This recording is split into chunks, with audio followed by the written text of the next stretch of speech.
महिमा धर्म और भीम भई ए संपर्क किसी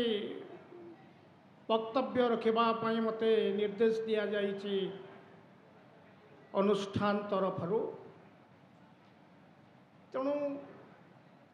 जो जगन्नाथ संपर्क कहते महाराज जी आज आम देखा जे महिमा धर्म जी कि ओडिशार सर्वकनिष्ठ ओडिशार धर्म इतिहास रे ए होते सर्वकनिष्ठ धर्म। आमे जदि ओडिशार विभिन्न धर्मर कथा देखिबा जो धार्मिक विचारधारा ओडिशा रे रही जो धर्मावलंबी माने ओडिशा रे बसवास करुछंती सेही धर्म मानक मध्यरु महिमा धर्म होउची सर्वकनिष्ठ जहार जन्म होउची 1862 मसीहा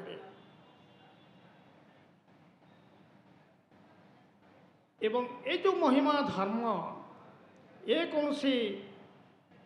गोष्ठी भितर सीमाबद्ध नुहे सांप्रदायिकता विभेद भितर रही नहीं ये धर्म ये साधारण मनुष्य मानक सहित ये धर्म ओतप्रोत भाव में जड़ित हो रही।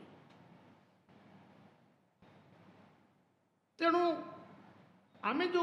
निजको गोटे धर्मर बल भितर आबद्ध करी रखुचु किए बौद्ध किए जैन किए ख्रीष्टीय किए मुसलमान किए विभिन्न धर्म किए हिंदू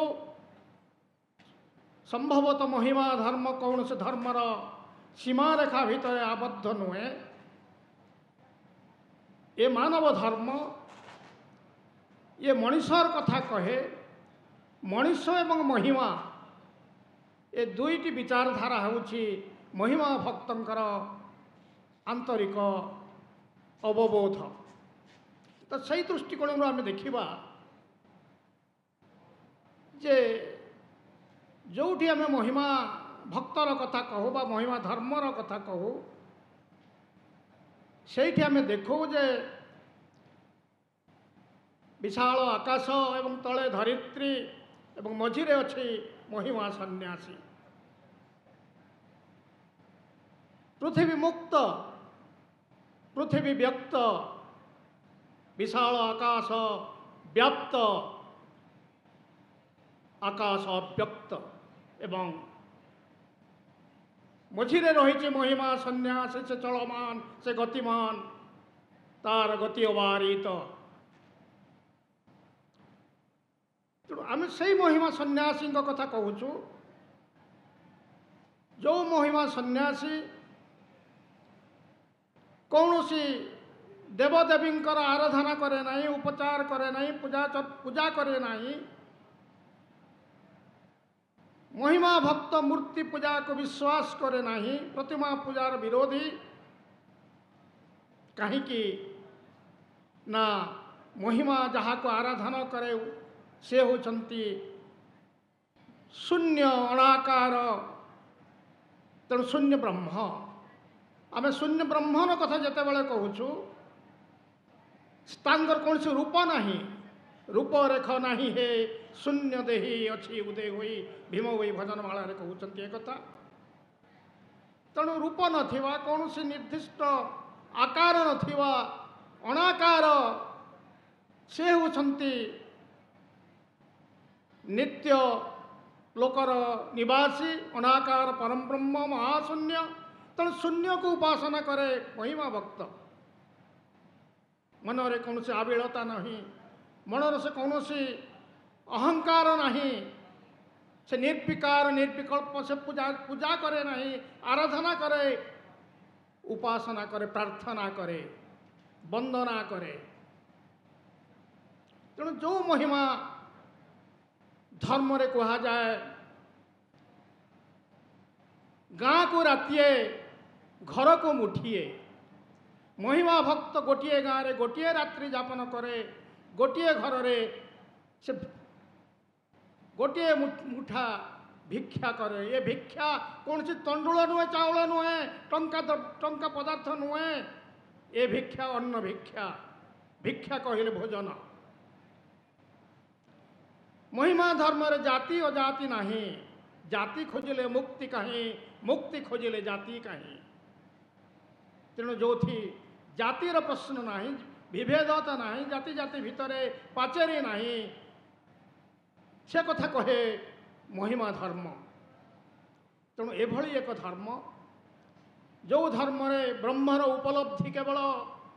भक्त पाए एवं ये जो उपलब्धि आसे से उपलब्धि मन भीतर एक दिव्य भाव सृष्टि करे। ए दिव्य भाव ही मनीष को एक महत्तर स्थान को उन्नीत करे, जहाँ फल ता भितरे संकीर्णता न थाए, हीनमन्यता न थाए, क्रोध न थाए, अहंकार न थाए, द्वेष न थाए, एक मानविक मूल्यबोध भितर से तार जीवन गतिशील हुए। तेणु जे एभली एक धर्म आणिकी ओडिशा माटी रे प्रचार कले, प्रतिष्ठा कले, से होउछन्ति महिमा गोसाई। जहाँ महाराज कहूथिले तो महिमा गोसाई जे कि प्रथम करी धुलिया गोसाई बा धुलिया बाबा नाम 1826 मसीह पुरी बड़दाण्ड देखा देइथिले, आविर्भाव घटिथिला तांकर 1826 मसीह एवं पुरी बड़दाण्ड गड़ुवा बेले से धुलिया बाबा थिले। तापरे पुरी बड़दाण्डरू से आसिले खंडगिरी पटिया बाटर से पहुँचले कपिलास। 1838 रु 1850 मसीहा 12 वर्ष काल फलाहारी बाबा रूप से समाधिस्थ हेले एवं फल भोजन कर जीवन यापन कले। एवं 1850 रु 1862 क्षीराहारी बाबा रूप से कालातिपात कले सही कपिलास रे। जो महिमा गोसाई 1862 मसीह समाधि जोगरू मुक्त करी एक नूतन धर्म प्रचार करने पदयात्रा रे बाहरिले, से धर्म होउछि महिमा धर्म। एवं ये महिमा धर्म प्रचार पाई तांकर प्रथम शिष्य थिले गोविंद बाबा। जो गोविंद बाबा को बारंबार भीम भाई कहउछन्ति निर्वेद साधन रे, से होउछन्ति स्वयं जगन्नाथ, जे विष्णुंकर अंश नहीं कि पूरी श्रीमंदिर अवस्थान करती, से जगन्नाथ होउछन्ति महिमा गोसाईंकर आद्य शिष्य गोविंद बाबा। 1850 मसीह तांको दीक्षा देइथिले प्रथम शिष्य रूप महिमा गोसाई। एवं सही 1862 मसीह महिमा गोसाई जेतेबेले पदव्रजरे जाउछन्ति, से प्रथम दर्शन देले भीम भोई को संबलपुर जिलार रेड़ाखोल सब डिविजन निकटवर्ती कांकड़पड़ा गाँव में गौंतिया चैतन्य प्रधानंकर घरे। ये हूँ 1862 मसीहार कथा। से समय भीम भोई चैतन्य प्रधानंकर गाई जगुले, गाई चराउले। एवं भीम भोई को जितेबाला 16 वर्ष बयस, से 16 वर्ष बयस संभवतः 1862 मसीहा से 16 वर्ष बयस गुरु शिष्य महिमा गोसाई एवं गोविंद बाबा उभय 10 घड़ी रात्रि कार्तिक मासर शुक्ल पक्ष दशमी तिथि 10 घड़ी रात्रि रे चैतन्य प्रधानंकर घरे भीम भोई को दर्शन देले एवं मुंड रे छुईके आशीर्वाद कले। से दिन ठारो भीम कवित्व लाभ कले। कवि निजे कहउछन्ति निर्वेद साधन जन्म आदि अंत गीतारे जन्म कालर मूर्ख मु होइतिली 16 वर्षके कवि मु कृत्य कली। जन्म कालर मूर्ख मु होइतिली 16 वर्षके कवि मु कृत्य कली। तेणु जितेबाला भीम भोई को 16 वर्ष बयस सेतेबाला से तांकर कविपण उदय होइछि एवं निजे से स्वीकार करुछन्ति आदि अंत गीतार 8म अध्याय। तेणु जो भीम भोई को 1862 मसीह एक आदिवासी युवक 16 वर्षर युवक एक कंध संप्रदाय जन्म होता है युवक भीम भई कथा मुझे कहूँ कहीं मोर विषय वस्तु महिमा धर्म भीम भई आज भी भीम भई अवहेलित जहाँ को 16 वर्ष बयस आविष्कार कली मोर ग्रंथ मु प्रमाण कर भीम भईर जन्म वर्ष 1846 मसीहा ता पूर्व 1850 1855 1860 विभिन्न विद्वान विभिन्न पंडित माने ओडिशार से माने लिखिं भीम भईर जन्म काल मुझे 1846 मसीहा कहली कहीं 1862 रु 16 वर्ष वियोग करके 1846 रखिली जिते 4 वर्ष होता 1850 मसीह से गोविंद बाबा दर्शन पाई